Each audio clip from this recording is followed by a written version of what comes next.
Ya, bagaimana Arwan sampai sekarang, sampai saat ini sudah tiba, bagaimana? Apakah ada kendala?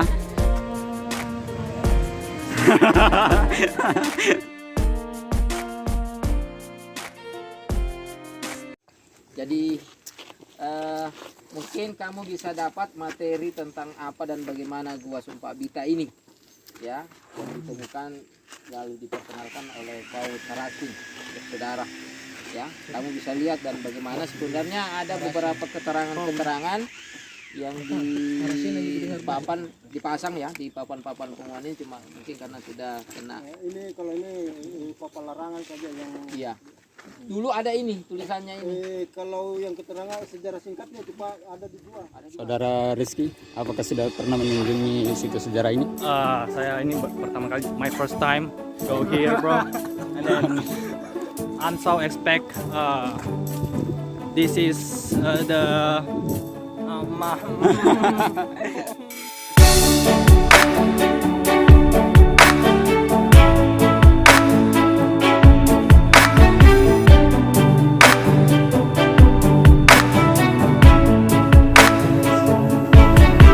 Assalamualaikum warahmatullahi wabarakatuh, teman-teman.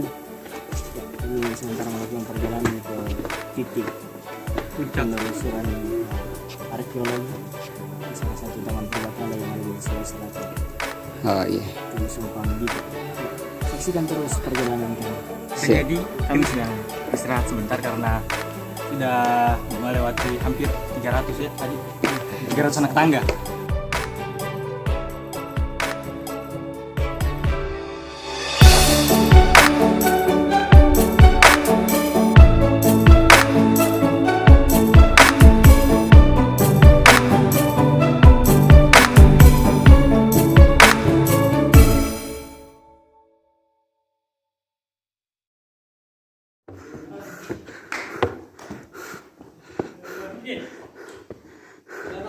Bagaimana saudara tanggapannya perjalanan yang Anda tempuh sebanyak 1000 tangga? Masya Allah, subhanallah. Satu kata saudara. Lumayan 1000 tangga dengan pemandangan dari gua yang terbayar dengan baik. Wah. Bagaimana Om? Saya ini berakhir di bulan depan. Selama 32 tahun. 32 tahun. Sangat luar, sangat lama.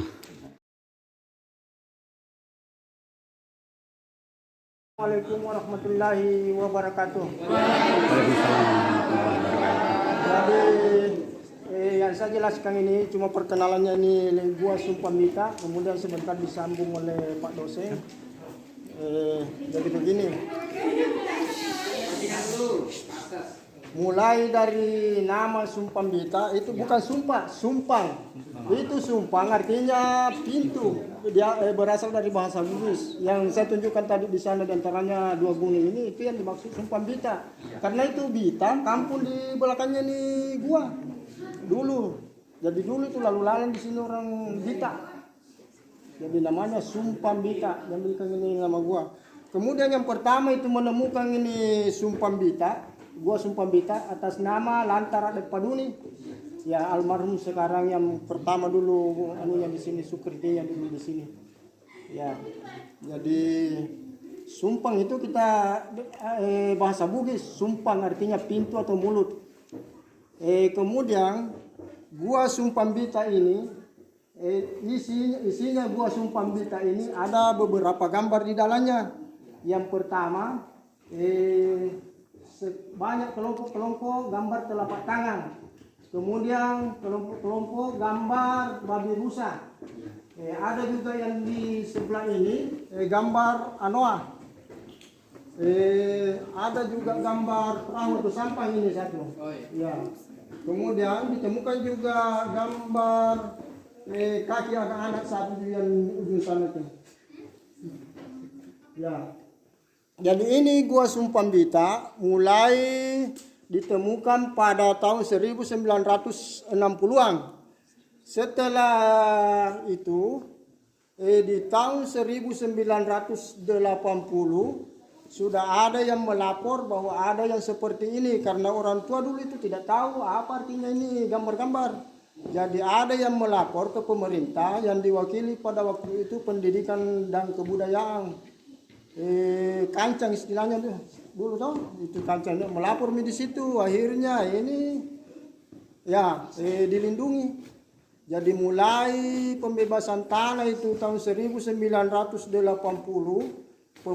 masuk pemagaran, pembuatan tamang sekaligus pembuatan tangga di sini. Saya masuk kerja di sini honorir tahun 1984.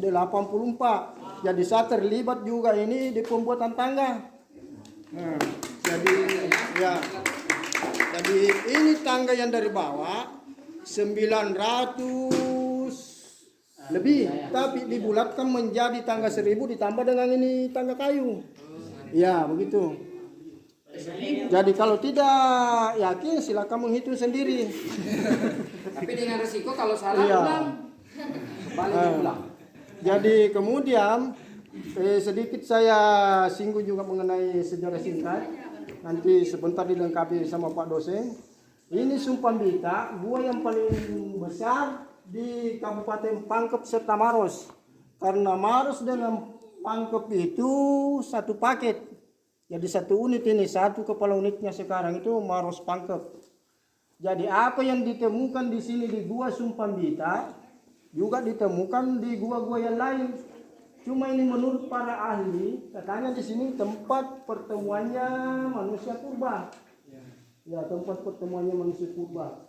Jadi seperti ini gambar-gambar kelompok ini telapak tangan, menurut para ahli yang saya dengar itu satu keluarga ini yang menempelkan tangannya satu kelompok. Jadi kalau diteliti ini dengan baik, ada itu jari tangannya yang cukup 5, ada cuma 4. Dan katanya itu kalau berduka dia menyumbangkan sepotong jari tangannya.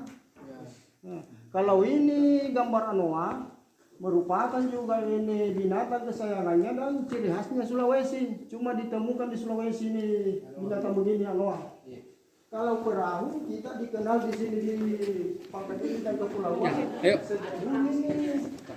Ya, sudah dikenal sejak manusia purba.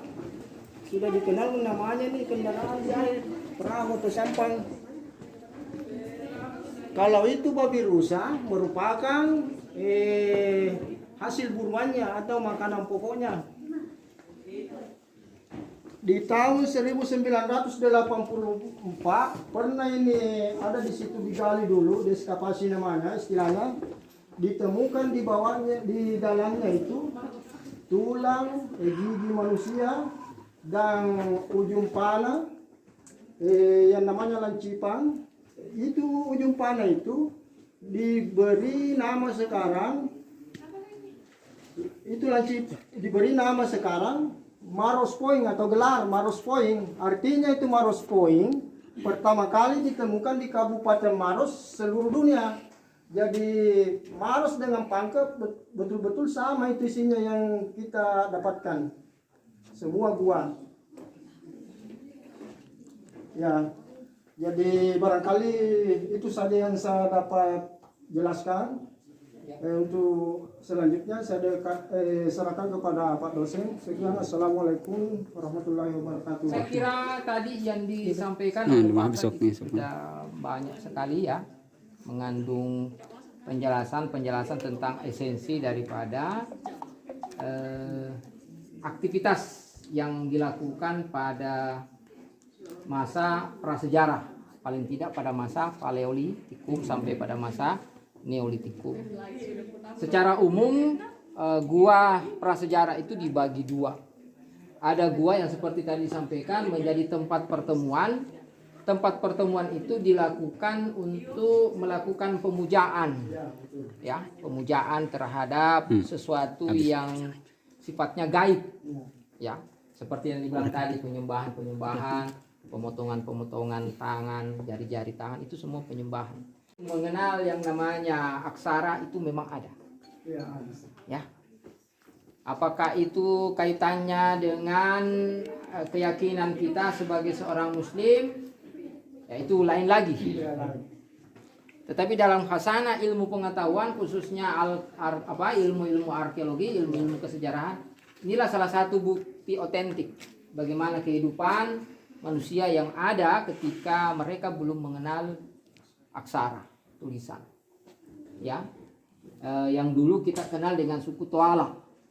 Ya, itulah suku yang pertama ada di bumi Sulawesi Selatan yang kemudian melakukan perjalanan dari satu tempat ke tempat lain, seperti yang dikatakan bahwa Pangkep Maros itu menjadi satu kesatuan. Ya. Makanya dikatakan Taman Nasional Bantimurung karena ini satu kesatuan ini kaitannya dengan Maros dan Pangkep. Para arkeologi kemudian menarik sebuah teori bahwa sesungguhnya manusia yang menemukan liang-liang kemudian mendiami liang-liang itu juga yang mendiami ini Sumpambita, karena terdapat kebudayaan material yang mirip, bukan lagi mirip, sama. Nanti kita juga akan melihat bagaimana relief ini kita akan dapat di liang-liang Maros, persis sama ini. Bahkan di daerah Maros itu kemudian para ahli arkeologi bersepakat bahwa goa yang tertua di seluruh dunia kalau itu menyangkut tentang kepurbakalaan adalah goa yang ada di Maros. Mengalahkan penemuan arkeologi dunia yang mengatakan menisbahkan goa Castello di Spanyol sebagai goa purbakala tertua. Ketika ditemukannya goa Timpuseng yang ada di daerah Maros. Itu ya, bukan guanya yang dibawa ke Spanyol, bukan, tapi relief batuannya. Kita tidak boleh mengambil ini karena ini merusak kalau kita ambil. Yang saya maksud itu relief.